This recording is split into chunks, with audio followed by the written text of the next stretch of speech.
ఈ వీడియోలో school attendance యాప్లో సెల్ఫ్ అసెస్మెంట్ 2 మార్క్స్ని ఏ విధంగా ఎంటర్ చేయాలనేది ఈ వీడియోలో పూర్తిగా డీటెయిల్గా చూద్దాం. ముందుగా మనం స్కూల్ అటెండెన్స్ యాప్ ఓపెన్ చేయాలి. యాప్ ఓపెన్ చేసిన తర్వాత ఇక్కడ మనకి స్టూడెంట్ మార్క్స్ ఎంట్రీ అని చెప్పి ఇక్కడ మనకి ఆప్షన్ ఉంటుంది. దీన్ని ఓపెన్ చేయాలి. దీన్ని ఓపెన్ చేయగానే ఇక్కడ మనకి రెండు ఆప్షన్స్ వస్తాయి.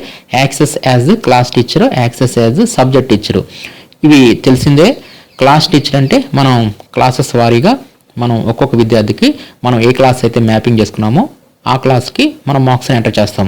అదే యాక్సెస్ యాజ్ సబ్జెక్ట్ టీచర్ అంటే మనం సబ్జెక్ట్స్ వారీగా మన పాఠశాలలో మనం బోధన కొనసాగిస్తుంటే మనం సబ్జెక్ట్స్ వారీగా ఎంటర్ చేయాలనుకుంటే, అంటే హై స్కూల్ దగ్గరకు వచ్చేసరికి సబ్జెక్ట్స్ ఉంటాయి కాబట్టి వారి సబ్జెక్ట్స్కి మాత్రమే మార్క్స్ ఎంటర్ చేయాలనుకుంటే యాక్సెస్ యాజ్ సబ్జెక్ట్ టీచర్ ఆప్షన్ని ఉపయోగించండి. ఇవి రెండింటికి బ్యాక్ బోన్ ఏంటంటే ఇక్కడ క్లాసు సబ్జెక్ట్ టీచర్ మ్యాపింగ్ ఉంది కదా, దీంట్లో మనం ఏ విధంగా అయితే క్లాసెస్ మ్యాప్ చేసుకున్నామో అవే క్లాసెస్ మనకు కనిపిస్తాయి. దీంట్లో ఏ విధంగా అయితే మనం సబ్జెక్ట్స్ మనం మ్యాప్ చేసుకున్నామో అవే సబ్జెక్ట్స్ ఇక్కడ స్టూడెంట్ మార్క్స్ ఎంట్రీలో కనిపిస్తాయి. కాబట్టి మనం క్లాసెస్ మ్యాప్ చేస్తే క్లాసెస్ వారికి ఎంటర్ చేస్తాం. అదే మనం ఏ క్లాసెస్లో ఏ సబ్జెక్ట్స్కి వెళ్తున్నామో వాటికి మ్యాప్ చేసుకుంటే వాటన్నిటిని మనం ఎంటర్ చేసుకుంటాం. క్లాస్ వారీగా మార్క్స్ ఎంటర్ చేయాలంటే ఆ క్లాస్లో ఉన్న అన్ని సబ్జెక్ట్స్ని మనమే ఎంటర్ చేయాల్సి వస్తుంది.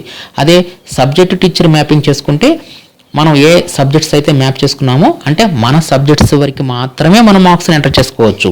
కాబట్టి మనకి ఎలా వీలుగా ఉంటే అలా మనం మ్యాపింగ్ చేసుకొని ఇక్కడ మనం మార్క్స్ ఎంట్రీ చేయాల్సి ఉంటుంది. కాబట్టి మనం ఈ రెండిట్లో దేని ద్వారా అయినా సరే మనం మార్క్స్ ఎంటర్ చేయవచ్చు. మనం ఆ స్టూడెంట్ మార్క్స్ ఎంట్రీలో మనం ఆ రెండింటిలో ఏదో ఒక దాన్ని సెలెక్ట్ చేయగానే నెక్స్ట్ ఈ విధంగా వస్తుంది. తర్వాత ఇయర్ని సెలెక్ట్ చేసుకుంటాము. ఇక్కడ మనకి శాంప్ 2 ఇదనమాట, సెల్ఫ్ అసెస్మెంట్ 2 అనమాట. దీని మీద క్లిక్ చేయగానే నెక్స్ట్ మీడియం అడుగుతుంది. నెక్స్ట్ క్లాసెస్ వస్తాయి. నెక్స్ట్ క్లాస్ మీద క్లిక్ చేయాలి. నెక్స్ట్ సెక్షన్ వస్తుంది. నెక్స్ట్ సెలెక్ట్ స్టూడెంట్ మీద క్లిక్ చేయాలి. నెక్స్ట్ ఇక్కడ విద్యార్థులు కనిపిస్తారు. ఇక్కడ మనం ఒక్కొక్క విద్యార్థిని ఓపెన్ చేసేసి ఇక్కడ మనకి సబ్జెక్ట్స్ కనిపిస్తాయి కదా, ఈ సబ్జెక్ట్స్ని ఓపెన్ చేయాలి. ఇక్కడ మీరు సబ్జెక్ట్ మ్యాపింగ్ చేసుకుంటే మీ సబ్జెక్ట్ వరకు మాత్రమే ఇక్కడ మీకు కనిపిస్తుంది. అదే క్లాస్ టీచర్ మ్యాపింగ్ తీసుకుంటే ఈ విధంగా అన్ని సబ్జెక్ట్స్ కనిపిస్తాయి. ముందుగా మనం ఒక్కొక్క సబ్జెక్ట్ని ఓపెన్ చేయాలి. ఇక్కడ కంపల్సరీగా నాట్ అటెండెడ్ అని చెప్పి వస్తుంది. ఇక్కడ అటెండెడ్ అని చెప్పి సెలెక్ట్ చేసుకోండి. చాలామంది ఇక్కడ తప్పుగా నాట్ అటెండెడ్ అని చెప్పి ఇచ్చేసేసి సేవ్ మీద క్లిక్ చేస్తున్నారు. కాబట్టి ఇక్కడ కంపల్సరీగా నాట్ అటెండెడ్ అనేది ఇక్కడ మనం దీని మీద ప్రెస్ చేస్తే ఇలా గ్రీన్ కలర్లోకి వస్తుంది. ఇలా వచ్చిన తర్వాత నెక్స్ట్ మనకి రిటర్న్ లాంగ్వేజ్ అడుగుతుంది. నెక్స్ట్ ఆ రిటర్న్ లాంగ్వేజ్ సెలెక్ట్ చేసుకుంటాము. ఇక్కడ టూల్స్ వారీగా ఇక్కడ మార్క్స్ ఇచ్చేస్తాము. ఇక్కడ టూల్ 4 వచ్చేసరికి ఇప్పుడు ఈ సెల్ఫ్ అసెస్మెంట్ 2లో వచ్చిన మార్క్స్ అనమాట. ఇలా ఇచ్చిన తర్వాత సేవ్ మీద క్లిక్ చేయాలి. ఇలా మనం మార్క్స్ ఇవ్వగానే బ్లూ కలర్లోకి వస్తుంది. ఇలా బ్లూ కలర్లోకి వచ్చినంత మాత్రాన ఈ సబ్మిట్ అయినట్లు కాదనమాట. మనకి కింద సబ్మిట్ బటన్ ఉంది కదా, మనం మన సబ్జెక్ట్స్ని అన్నిటినీ ఇక్కడ ఇచ్చేసేయాలి. ఇచ్చిన తర్వాత ప్రతిదానికి మనం సేవ్ చేయాలి. అప్పుడు మనకి బ్లూ కలర్లోకి మారుతుంది. ఇలా బ్లూ కలర్లోకి వచ్చినంత మాత్రాన ఇంకా అవి సేవ్ అంటే టెంపరీగా సేవ్ అవుతాయి కానీ ఆన్లైన్లో ఇంకా సేవ్ అనమాట. అంటే మనం బ్యాక్కి వెళ్ళామనుకోండి, ఇప్పుడు మనం ఎంటర్ చేసినవి పోతాయి. కాబట్టి అన్ని సబ్జెక్ట్స్ని ఇక్కడ మనం ఇచ్చేసేయాలి. ఇలా అన్ని సబ్జెక్ట్స్ ఇచ్చిన తర్వాత అప్పుడు మనం ఫైనల్గా సబ్మిట్ మీద క్లిక్ చేయాలి. ఇలా ఎప్పుడైతే సబ్మిట్ మీద క్లిక్ చేస్తామో అప్పుడు మాత్రమే ఈ మార్క్స్ అనేవి ఆన్లైన్లో సేవ్ అవుతాయి. అప్పటి వరకు టెంపరీగా మన ఫోన్లోనే సేవ్ అవుతాయి అన్నమాట. కాబట్టి కంపల్సరీగా సేవ్ కాదనమాట, సబ్మిట్ మీద క్లిక్ చేస్తేనే ఆన్లైన్లో సేవ్ అవుతాయి.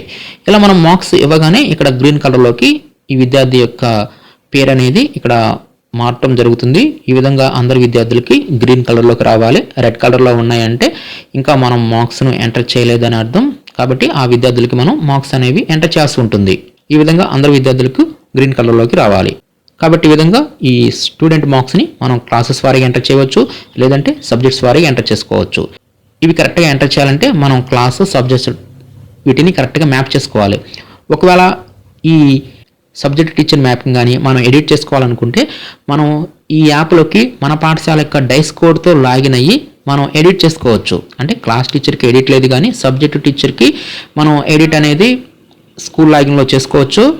అదేవిధంగా వర్క్ అడ్జస్ట్మెంట్లో కానీ ఎవరైనా రిటైర్మెంట్ అయినా కానీ వారిని యొక్క సబ్జెక్ట్స్ని కూడా మనం సబ్జెక్ట్ టీచర్ మ్యాపింగ్లో మనం చేసుకుంటే, అంటే మన పేరు మీద చేసుకుంటే ఆ సబ్జెక్ట్స్ కూడా మనకి చూపిస్తాయి. అదేవిధంగా ఎవరికైనా సరే లాంగ్వేజ్ మ్యాపింగ్ తప్పుగా ఇచ్చారనుకోండి, ఈ స్టూడెంట్ లాంగ్వేజ్ మ్యాపింగ్ని ఓపెన్ చేసేసి ఏ విద్యార్థికి అయితే తప్పుగా లాంగ్వేజ్ మ్యాపింగ్ ఉందో ఆ విద్యార్థి యొక్క ఆ సబ్జెక్ట్స్ని కరెక్ట్గా మనం సరి చేసుకోవచ్చు. ఎడిట్ ఆప్షన్ కూడా ఈ లాంగ్వేజ్ మ్యాపింగ్ ఉంది. ఎడిట్ చేసిన తర్వాత ఫైనల్గా సబ్మిట్ మీద క్లిక్ చేయండి. అప్పుడు ఆ లాంగ్వేజ్ మ్యాపింగ్ కూడా ఎడిట్ అవడం జరుగుతుంది. కాబట్టి ఈ విధంగా ప్రస్తుతానికైతే లాంగ్వేజ్ మ్యాపింగ్ ఎడిట్ ఉంది. సబ్జెక్ట్ టీచర్ మ్యాపింగ్ ఎడిట్ కావాలనుకుంటే స్కూల్ లాగిన్లో ఉంది.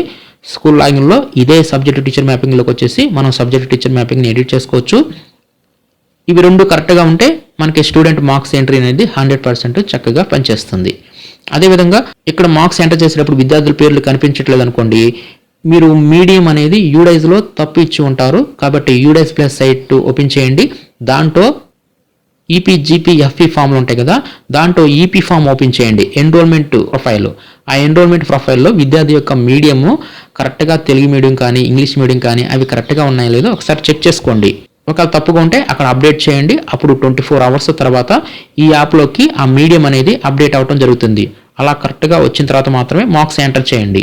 కాబట్టి ఈ విధంగా స్కూల్ అటెండెన్స్ యాప్లో విద్యార్థుల యొక్క సెల్ఫ్ అసెస్మెంట్ 2 మార్క్స్ను ఈ విధంగా మనం ఎంటర్ చేయవచ్చు.